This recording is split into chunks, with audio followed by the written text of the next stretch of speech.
The United States and countries around the world are bracing for what comes next in Syria. Yes, rebels there just overthrew the sitting government, and this morning we are joined by Doug Luzader from Washington to talk about this sudden collapse, what it could possibly mean for the international community, including the United States. Doug, good morning to you.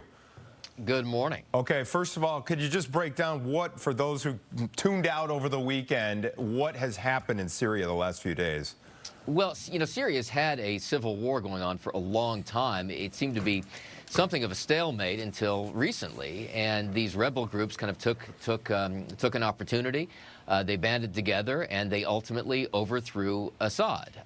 Pretty extraordinary. And then Assad apparently sought refuge in Russia, which had been a big backer of the Assad regime. But at the same time, Russia's been preoccupied with other things, namely Ukraine. So they were not quick to leap to Assad's defense beyond agreeing to harbor him as he fled the country. So the question now is, what comes next? What will this next government look like? One of the key rebel groups involved in this overthrow is a designated terrorist organization by the United States. So there are some real concerns about what this government will look like. Yeah, let's talk a little bit more about the implications for the United States, because when you talk about things that, you know, maybe we've preoccupied ourselves with, we're obviously looking at Ukraine and Russia, we're looking at what's going on in Gaza and Israel, and now we have to look at 900 troops that are sitting in Syria. How could this affect the United States, or are we going to get pulled into something there?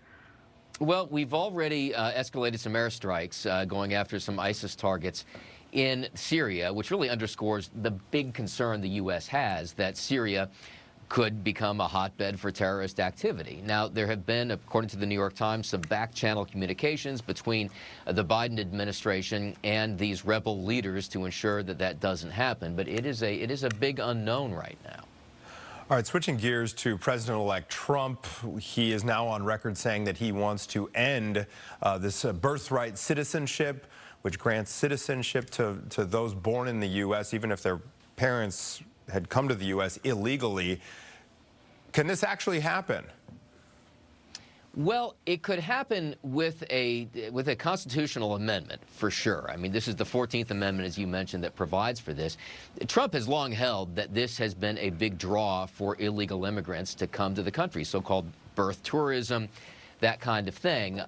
Now, can he stop it with an executive order? The legal challenges would be huge, and they would get into the wording of the 14th Amendment and whether these individuals coming here and giving birth, these illegal immigrants that would come here and give birth, whether they're actually subject to the laws of the United States. So there would be a legal argument, but it would be a tough one to make, and it would ultimately have to go to the Supreme Court. Yeah, oh, it could take a lot of time. Thank you, Doug Luzader. Appreciate it. We'll talk to you tomorrow.